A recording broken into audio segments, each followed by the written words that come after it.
ಗುರುಭ್ಯೋ ನಮಃ. ಗುರು ಶ್ರೀ ರಾಘವೇಂದ್ರ ಸ್ವಾಮಿಯ ನಮಃ. ಸಮಸ್ತ ಕನ್ನಡ ನಾಡಿನ ಜನತೆಗೆ ನಾನು ನಿಮ್ಮ ಪಂಡಿತ್ ಸಾಯಿ ಸ್ವರೂಪ್ ದೀಕ್ಷಿತ್ ಮಾಡುತ್ತಿರುವ ನಮಸ್ಕಾರಗಳು. ಇವತ್ತಿನ ಈ ಒಂದು ವಿಡಿಯೋದಲ್ಲಿ ಈ ವರ್ಷದ ಕೊನೆಯ ಡಿಸೆಂಬರ್ ತಿಂಗಳಿನಲ್ಲಿ ಬರುವ 19ನೇ ತಾರೀಕಿನಂದು ಪುಷ್ಯ ಅಮಾವಾಸ್ಯೆ ಇರುವುದು. ಆ ಪುಷ್ಯ ಅಮಾವಾಸ್ಯೆ ಕಳೆದ ನಂತರ 4 ರಾಶಿಯವರಿಗೆ ಅದೃಷ್ಟ ಪ್ರಾರಂಭವಾಗುವಂತ ಸಂಗತಿಗಳಿದೆ.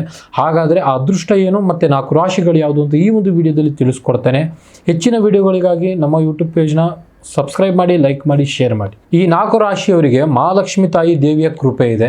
ಮೊದಲನೇದಾಗಿ ಮೇಷರಾಶಿ. ಮೇಷರಾಶಿಯವರಿಗೆ ಈ ಒಂದು ಅಮಾವಾಸ್ಯೆ ಕಳೆದ ನಂತರ ಮಂಗಳ ಕೃಪೆ ಇರುವುದರಿಂದ ಆರ್ಥಿಕ ಪರಿಸ್ಥಿತಿ ಹೆಚ್ಚಾಗುವಂತ ಸಾಧ್ಯತೆಗಳು ಬಹಳ ಇದೆ. ಬಾಕಿ ಉಳಿದಿರತಕ್ಕಂಥ ಹಣಗಳು ನಿಮ್ಮ ಕೈ ಸೇರುವಂತ ಸಾಧ್ಯತೆಗಳು ಬಹಳ ಇದೆ. ಹಾಗೆ ಬಡ್ತಿ ಜಾಸ್ತಿ ಆಗುವಂತ ಲಕ್ಷಣಗಳು ಸಹ ಈ ಒಂದು ಮೇಷರಾಶಿಯವರಲ್ಲಿದೆ. ಮತ್ತೆ ಎರಡನೇ ರಾಶಿಯಾಗಿ ಸಿಂಹರಾಶಿ.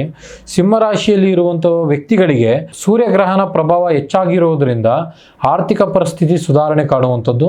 ಇದರ ಜೊತೆಗೆ ನಿಮ್ಮ ಗೌರವ ಮತ್ತು ಪ್ರತಿಷ್ಠೆ ಹೆಚ್ಚಾಗುವಂತ ಸಾಧ್ಯತೆಗಳು ಬಹಳ ಇದೆ. ಸಮಾಜದಲ್ಲಿ ನಿಮಗೆ ಮನ್ನಣೆ ಸಿಗುವಂಥದ್ದು ಮತ್ತೆ ಕೋರ್ಟ್ ಕೇಸು ವಿಚಾರದಲ್ಲಿ ನಿಮಗೆ ಜಯ ಸಿಗುವಂತ ಸಾಧ್ಯತೆಗಳು ಬಹಳ ಇದೆ. ಇದರ ಜೊತೆಗೆ ನಿಮ್ಮ ಕುಟುಂಬದಲ್ಲಿ ಯಾವಾಗಲೂ ಸಹ ಸುಖ ಶಾಂತಿ ಅನ್ನೋದು ಸದಾ ನೆಲೆಸಿರುತ್ತದೆ. ಇನ್ನು ಮೂರನೇ ರಾಶಿಯಾಗಿ ನೋಡುವುದಾದ್ರೆ ತುಲಾರಾಶಿ. ತುಲಾರಾಶಿಯವರಿಗೆ ವ್ಯಾಪಾರದಲ್ಲಿ ಅನಿರೀಕ್ಷಿತ ಲಾಭಗಳು ಬರುವಂತ ಸಾಧ್ಯತೆಗಳು ಬಹಳ ಇವೆ. ನೀವು ಯಾವುದಾದ್ರೂ ಒಂದು ಹಳೆ ಹೂಡಿಕೆ ಅಥವಾ ಹಳೆ ಇನ್ವೆಸ್ಟ್ಮೆಂಟ್ ಮಾಡಿದ್ರೆ ಈ ಒಂದು ಅಮಾವಾಸ್ಯೆ ಕಳೆದ ನಂತರ ನಿಮಗೆ ಅದರಲ್ಲಿ ಹೆಚ್ಚಾಗಿ ಲಾಭದಾಯಕವಾಗಿ ಸಿಗುವಂಥದ್ದು. ಇದರ ಜೊತೆಗೆ ಆರೋಗ್ಯ ಸಮಸ್ಯೆಗಳು ಸಹ ದೂರ ಆಗ್ತದೆ. ಮನಸ್ಸಿಗೆ ಸುಖ ಶಾಂತಿ ನೆಮ್ಮದಿ ಸಿಗುವಂತ ಸಾಧ್ಯತೆ ಬಹಳ ಇದೆ. ಇನ್ನು ನೆಕ್ಸ್ಟ್ 4ನೇ ರಾಶಿಯಾಗಿ ಧನುರಾಶಿ.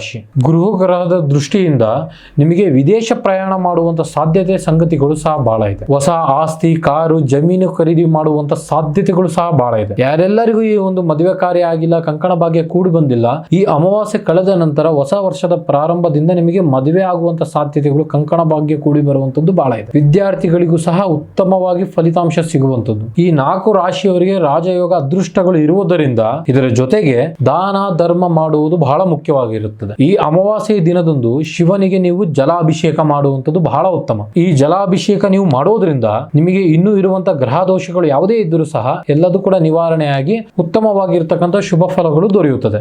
ಈ 4 ರಾಶಿಗಳಲ್ಲಿ ನಿಮ್ಮ ರಾಶಿ ಇದ್ದರೂ ಇಲ್ಲದಿದ್ದರೂ ಕಮೆಂಟ್ ಬಾಕ್ಸಿನಲ್ಲಿ ಜೈ ಮಹಾಲಕ್ಷ್ಮಿ ತಾಯಿ ದೇವಿ ಎಂದು ಕಮೆಂಟ್ ಮಾಡಿ. ಧನ್ಯವಾದಗಳು.